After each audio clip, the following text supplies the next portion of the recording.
Bonjour, je m'appelle Nadia Samut, je suis chef d'entreprise et chef d'orchestre d'un ensemble d'entreprises sur la cuisine en conscience.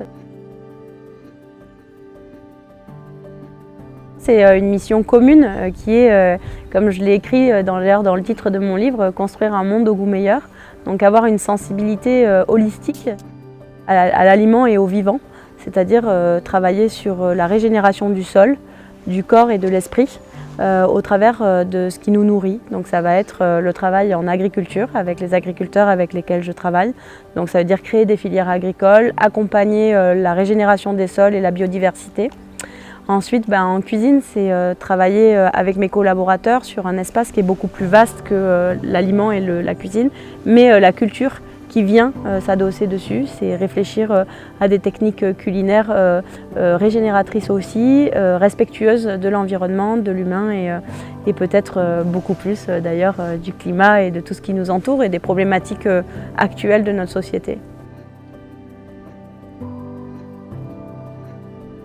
La cuisine libre, pour moi, c'était une cuisine qui n'était pas sans. Et je trouvais que c'était très difficile, moi qui suis née dans une famille épicurienne, avec une mère chef de cuisine depuis 46 ans, d'arriver avec un système culinaire ou un système de vie qui était sans quelque chose. Je trouve que c'est très péjoratif et ça n'invite pas au partage.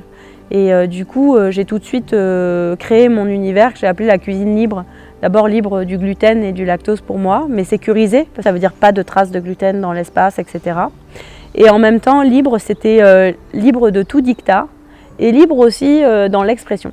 Parce que je ne travaille pas du tout de la même façon que tous les cuisiniers de manière ancestrale, forcément. Parce que je ne travaille pas le lait, la crème, le beurre, la farine et pas le sucre non plus pratiquement. Et du coup, je me trouvais avec pas de technique par rapport à eux. En tout cas, on pensait que j'avais pas de technique culinaire. Et je les ai inventées au travers justement de mon introspection et de ce travail d'une cuisine libre, délicieuse et vertueuse. J'ai décidé de créer un projet de vie qui respecterait complètement mon modèle de vie. Parce que quand on écrit un projet, quel qu'il soit, travailler pour une entreprise ou pour soi, il faut écrire ce pourquoi on veut le faire et pourquoi on va le faire et après comment, mais d'abord le pourquoi. Et pour moi, mon travail, quand je me suis relevée, je me suis dit qu'au moment où je me relevais, tout ce que je ferais, c'était pour l'humanité, que ça ne m'appartenait pas, c'était beaucoup plus grand que moi, c'était une chance, parce qu'une chance de vivre, voilà.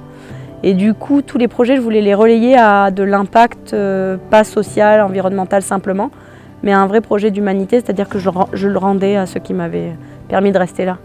Donc du coup, j'ai voulu créer une fondation actionnaire, qui est un fonds de dotation lié à mes entreprises, qui est un modèle économique et une gouvernance un peu particulière. Cette fondation, ce fonds de dotation plutôt, a pour objectif et pour but de valoriser, de sensibiliser une certaine manière de voir le caractère holistique de la vie, d'ailleurs ça s'appelle vie, entre l'agriculture, l'alimentation et la santé. Et j'aime pas parler de santé justement parce que je trouve que quand on parle de santé, on parle de maladie et jamais du bonheur de vivre dans sa pleine harmonie. Et du coup, j'ai beaucoup de projets que je travaille qui peuvent être de la sensibilisation auprès de différentes populations, les enfants, les gens dans les hôpitaux, etc. Mais aussi qui incarnent tout le monde finalement. Donc c'est plus des choses croisées entre chaque fois une recherche agricole, culinaire, alimentaire, d'équilibre, d'harmonie. Et on crée des projets, notamment un par exemple sur la sérotonine, qu'on appelle l'hormone du bonheur. Et je travaille sur cette hormone-là au lieu de travailler versus la dopamine, qui est l'hormone, je dirais, du plaisir. Et le plaisir pour moi est éphémère alors que le bonheur doit nous habiter. Donc voilà. Mon message le plus profond, en tout cas dans mon cadre, c'est de transmettre cette liberté. Soyez libre d'être ce que vous êtes, sans regarder autour ni vous comparer.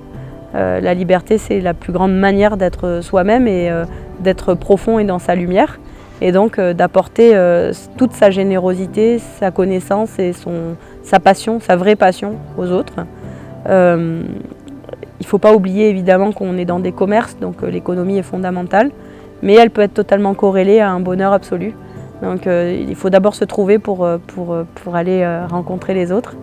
Et c'est comme ça que les clients viennent aussi, parce que d'un coup ils ont confiance à ce qui se passe. Rome, c'est pas fait en un jour. On ne peut pas être parfait tout de suite, mais initier les choses, en tout cas, ça donne beaucoup plus de sens. Et pourquoi les faire mal si on peut les faire bien? Je pense qu'on n'est jamais assez à essayer de faire du bien. Donc ça, c'est important.